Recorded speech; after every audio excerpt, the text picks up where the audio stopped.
Karena adat bersandikan sarak bersandikan kita bula, itu yang terganggu oleh dia. Tuh buat apa ini slogan ini kalau tidak diperjuangkan? Kalau slogan-slogan saja, ya saya berhenti aja jadi ketua Elkam. Kalau ini cuma kalau saya tidak berani memperjuangkan slogan ini, saya mundur jadi ketua Elkam. Gimana sikap Sumatera Barat terhadap analogi yang disampaikan oleh Menteri Agama antara azan dengan gonggongan anjing? Bagaimana Pak Datuk ini, karena Pak Datuk yang lantang suaranya bahkan mengharamkan Menteri Agama menginjakkan kaki Sumatera Barat.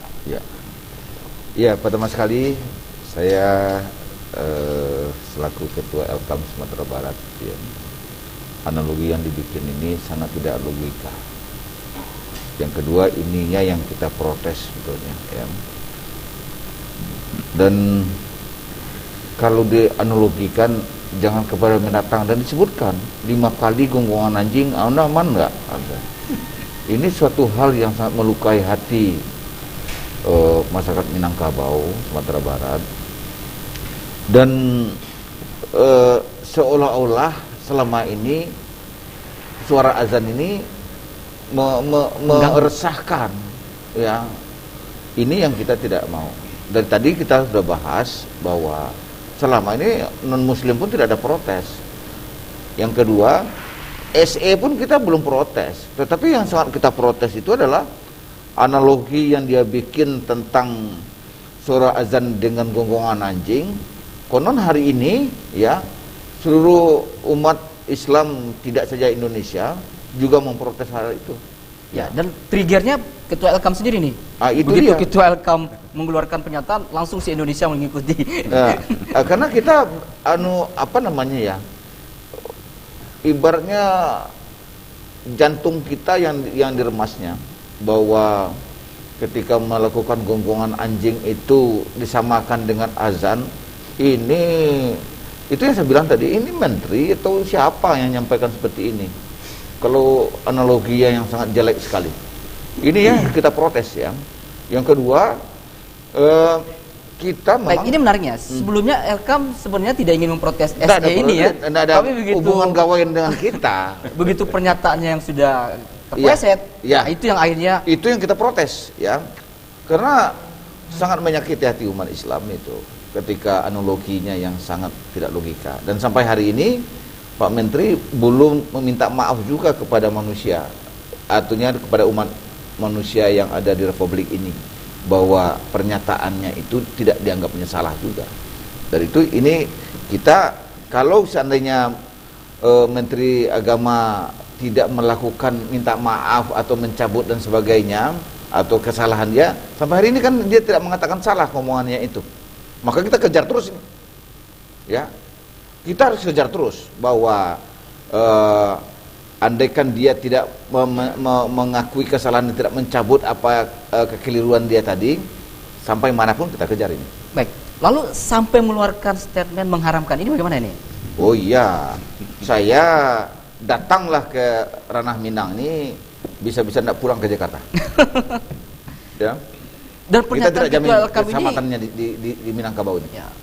Pernyataan Ketua Elkam ini apakah tidak berdampak kepada Elkamnya sendiri atau ke masyarakat Sumatera Barat atau bagaimana? Kalau masalah akidah, tapi sudah saya bilang awal-awal tadi, saya sudah wakafkan diri saya kalau untuk membela akidah ini, ya.